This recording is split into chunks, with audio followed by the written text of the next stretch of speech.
So it's a new year and a great time for some resolutions, and I think a really good one is to become fitter.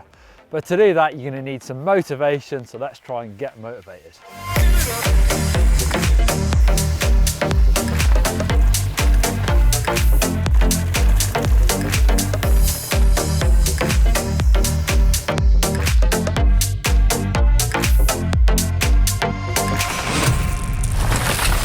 Of course, not everyone strives to be fitter. Maybe you're a dedicated downhill rider only, but I bet it will make you faster. It's going to make your riding days longer, so it will make a difference. Strength is going to help most types of riding, but especially downhill and enduro, where you need good sprint strength and the ability to ride aggressively stood up. That's going to make you faster.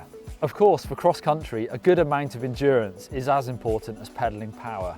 But somewhere in the middle of cardio fitness and strength is going to help enduro riders and pretty much all other types of riders, from the casual weekend riders to the cross-country mile munchers.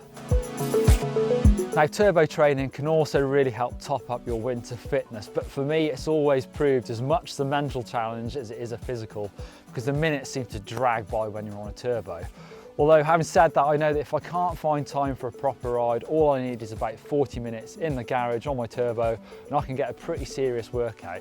One alternative I found recently to turbo training is actually using Zwift, so it makes it much easier to do long rides and while away the time on the turbo trainer with that bit of interaction going on.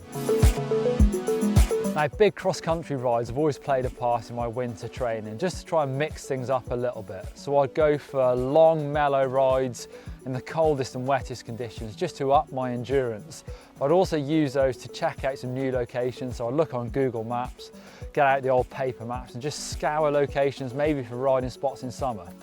As summertime does come closer, I'd shorten those rides up, make them more intense and work on my power output. The gym has also played a big part in my winter training, trying to use a mix of circuit training and then weight training, doing the simple moves like the deadlift, the squat and the bench press. They do make a big difference to your power on the bike. It's also nice to hide away from the worst of the British weather and not have to worry about washing your bike and your kit after every training session.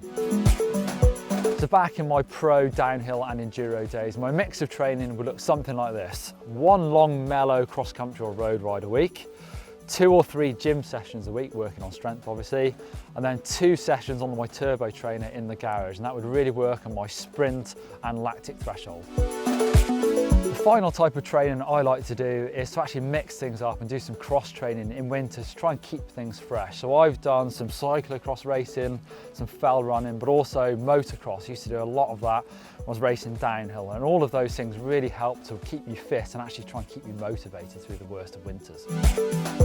Now, to do all that training, you're going to have to try and keep yourself motivated, and I think for me, I really needed a goal to keep myself doing it all winter. So it could be anything. It could be a big end-to-end ride or a bike packing route or a race in summertime.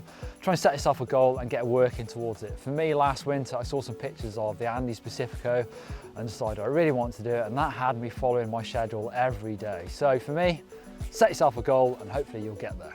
Hopefully you're feeling motivated, I know I am. So I'm going to check these videos out, and you should too. Up there for how to train for enduro, that's what I used to do, and down there for some core work in the gym. Give us a thumbs up if you love training and click on the logo to subscribe.